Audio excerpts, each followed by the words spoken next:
So maybe you thought that ski slopes were just for sledgers, skiers and snowboarders. But this week we've gone high octane. Welcome to episode 7 of Midlander in the Mountains, Run VT.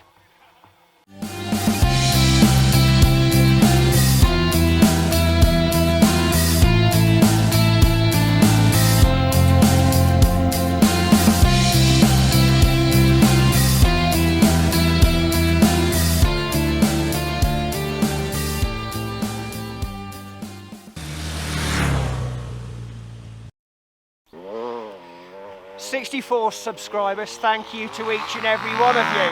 And as you can probably hear, today it involves motorcyclists. Well, we are here at the ski slope in Trattenbach, which is on the border of Lower Austria and Steiermark, near the Dessau restaurant, for the practice day of the Snowhill Xtreme race. It's quite simple. The guys over there go hell for leather in a number of heats as fast as they can up 550 yards of ski slope behind me. The first two past the post go through to the next round. It's a knockout, and the guy that's still standing at the end, well, he's the winner. And today I've been granted an interview with a local resident who's quite heavily involved with this race, Marcus Tisch, and he's going to tell us a bit more about it. Marcus, thanks very much for joining me. The first question I'd like to ask you today is, how long have you been involved with the Snowhill Xtreme race? Now we have the 6 years of racing. I'm racing these events about 20 years now. In Austria we have different styles of off-road racing. We have a winter about 3 to 4 months, it's winter, and we have here the opportunity to use the ski slope for this event, and we are doing this event now the 6 years. 6 years. 6 year, okay. What is a typical race day like for you? What do you do on a race day? A typical race day, it's different styles of races in Austria. We have motocross races, real motocross races, similar to in England or America. We have the Austrian cross country. It's a bit like motocross but longer, it's more endurance. We have the typical hard enduro. We are one of the best hard enduros in the world, Rodeo. And for the off season we have fun events like this hill climb race. This hill climb race, we have about 5 or 6 races in Austria. 4 of them are with motocross racers and skiers. So you have to go up the hill, and when you're up the hill your skier goes down, and then they compare both times. Okay. And here we have only the motocross riders. So what's it like riding in snow? Riding in snow is a little bit similar to riding in mud, but we have different types of the soil. We have hard pack races. This is where you can go really fast. We have races when it's raining 3 days. You have a very deep underground, so it's very hard to race. And this one is similar to racing in mud, but we have special race tires, very soft tires, and we have not allowed is chains, not allowed are spikes. So you have to race only with rubber. But this, as you can see on the race day, it works really good. But you have to get your fluent, and then it goes very well. We're also a little bit working with tricks. We have salt here, 2,000 kilos salt. Yeah. And this makes the first layer of the snow very hard. So it's similar to hard pack. But when it's getting warmer, then it's really difficult. You have to keep the lines, and we're racing with 100 racers. So there you get different lines, and you have to choose the different lines to get it really smooth to get up to the top. Yeah, so we call them ruts, where you can get into a rut, and yeah, you have to follow it really almost all the way up to the top. And have you ever ridden in this particular race yourself? No, because I am the race coordinator, and we have in Austria here, here comes the government, and you have to take a you have to take the race to the government, and they give you the papers that you can make the race, and they have one person which is the person allowed to work together with the government, and I am, sorry for me, I'm this person, so, so you cannot join this race, but I have ridden these races. And do you still ride yourself in your own time? Yes, I'm riding mostly, but the summertime, and 2 or 3 of these races in winter. And Erzberg-Rodeo is always a big shot. Aspang race is the second biggest race in Austria with 1,000 racers. So this is mostly mine. Motocross is not so mine, because this is just about 20 minutes or 25 minutes plus 2 rounds. Yeah. This is too short for me. I'm more the guy, endurance 2 hours, 3 hours, 4 hours. As longer is better for me. Okay. Oh, great. That's wonderful. Well, thank you very, very much for your time today. I know today is only practice day, but you're very, very busy. I'm sure we'll see you on race day, when it will be a lot louder than it is now. Thanks very much for joining us. Cheers, Marcus. Thank you. Thank you.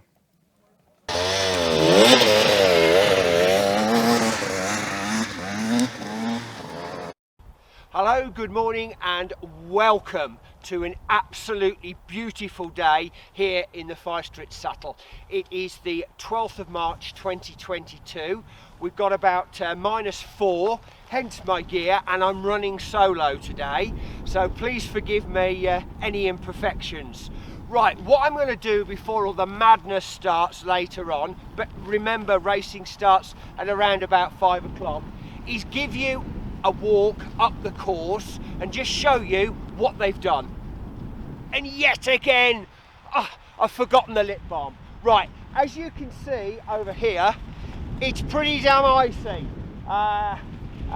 The weather at the moment in March is we're getting sort of 5-6 degrees during the day, little bit of melting on the snow, and then -7 at night, so it's pretty crispy. And I'm going to take you over here now to the start gate, where, if you remember, we only have 4 racers in each heat.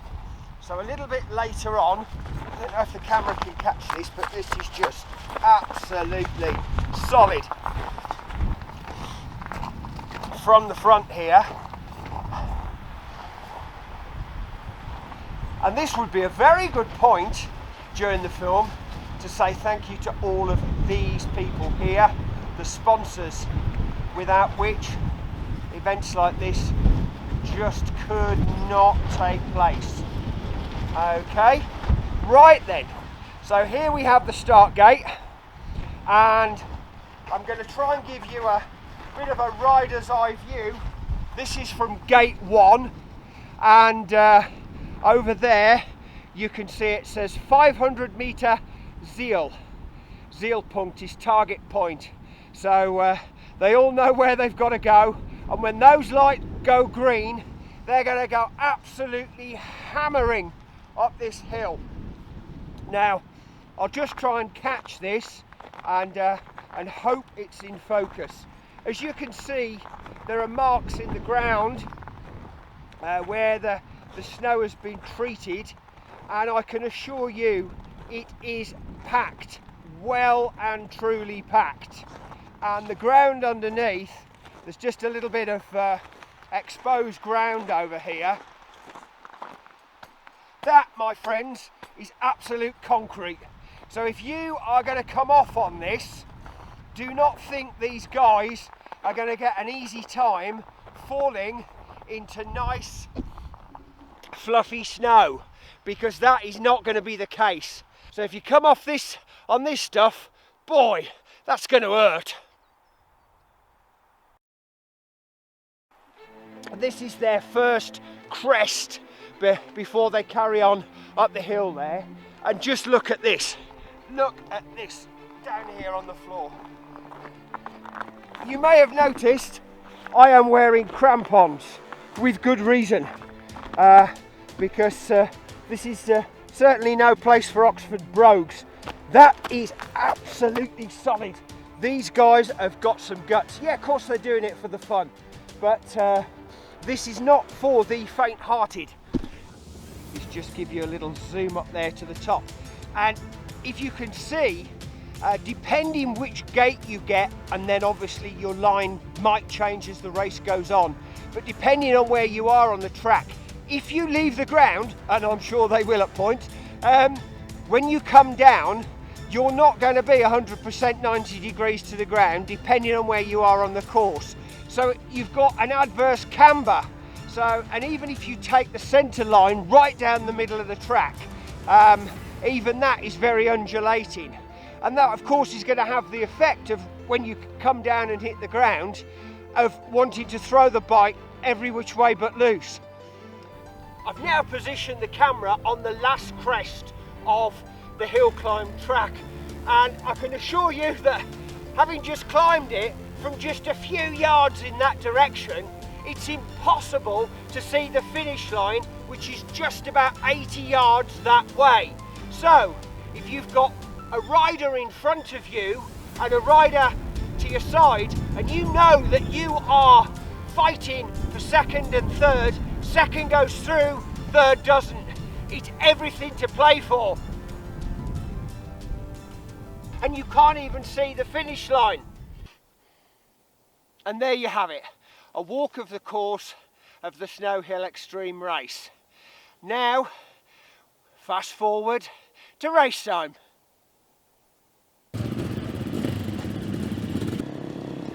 When I used to go to motocross meetings, or scrambles as we call them back in the 80s, most of the bikes were Japanese.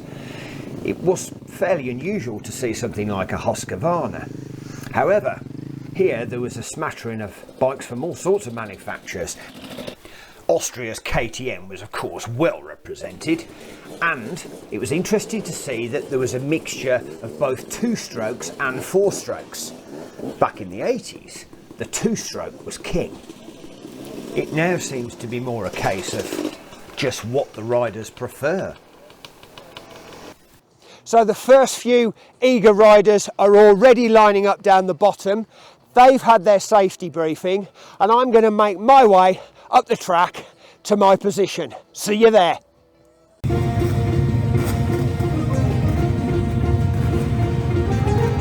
The practice session consists of the riders going up individually, and whilst many of them will have ridden on the hill before, for some it will be the first time.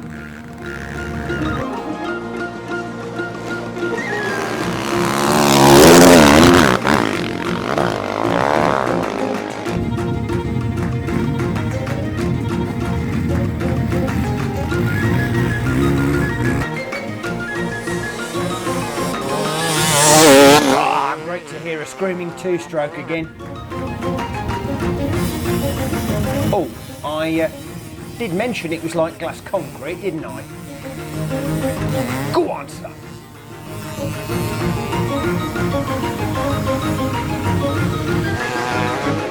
First guy coming back down, and you can see the smile on his face.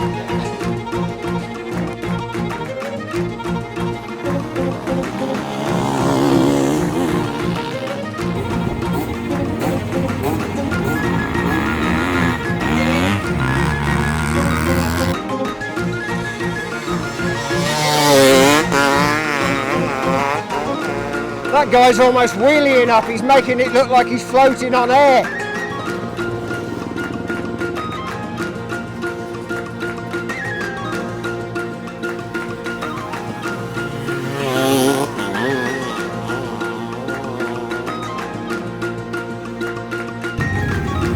Just getting out the gate's hard enough work.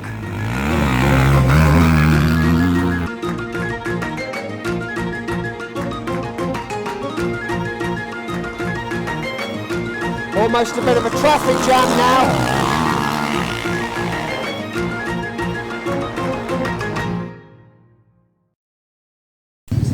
There was then that weird period of almost calm. Chance to warm your boots by the fire. Last test of the PA.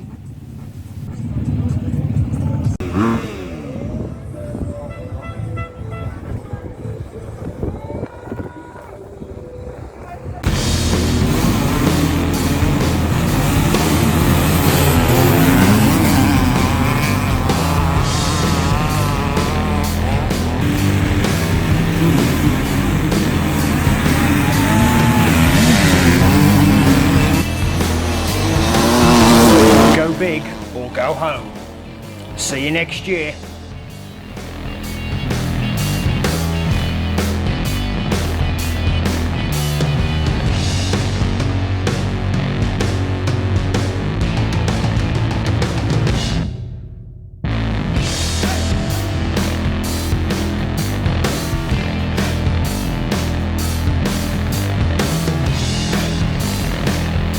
This guy's riding like the devil's on his arse.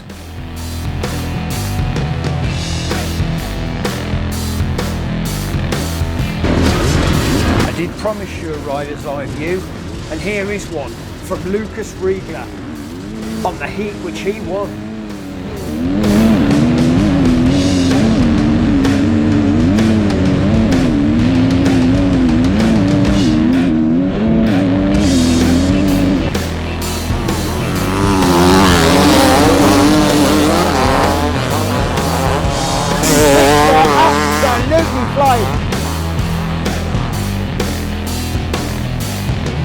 Made it look easy. And then, to add to the excitement, it went dark.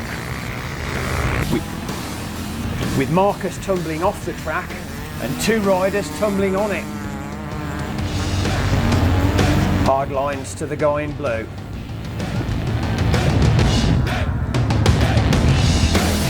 Trackside snow was so deep it was difficult for the riders to get back down the hill. And here's a chance to see the full course with Florian Heider.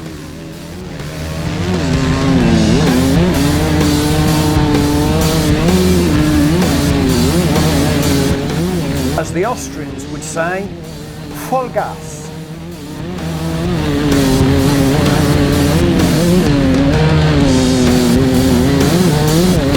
And as you'll see in a moment, things can still be a bit tricky, even after the finishing line.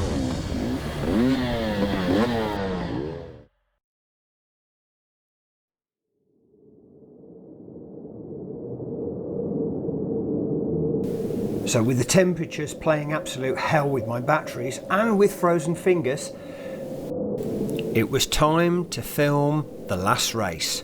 They were there and this was it.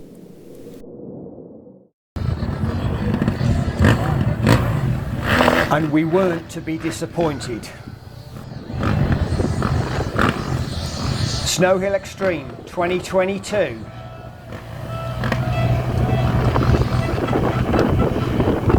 Go!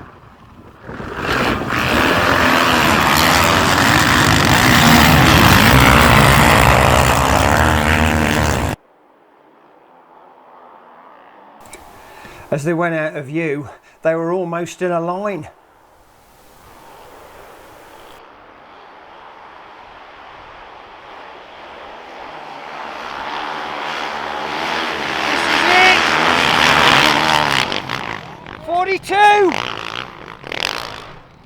And they crash out at the finish. So, bikes on the floor, it doesn't matter a jot. Apologies for the lack of lighting and subtitles, but I think you can understand and see the jubilation in these guys' faces. That was a true display of sportsmanship.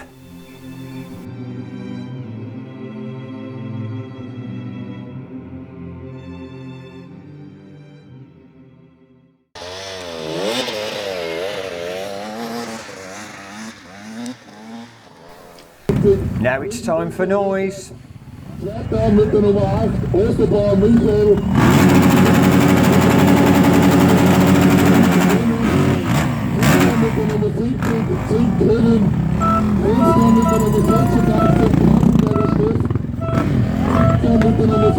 Congratulations.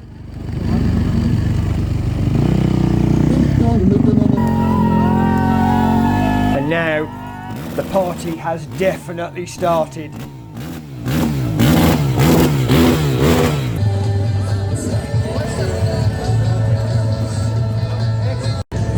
I think he knows that guy.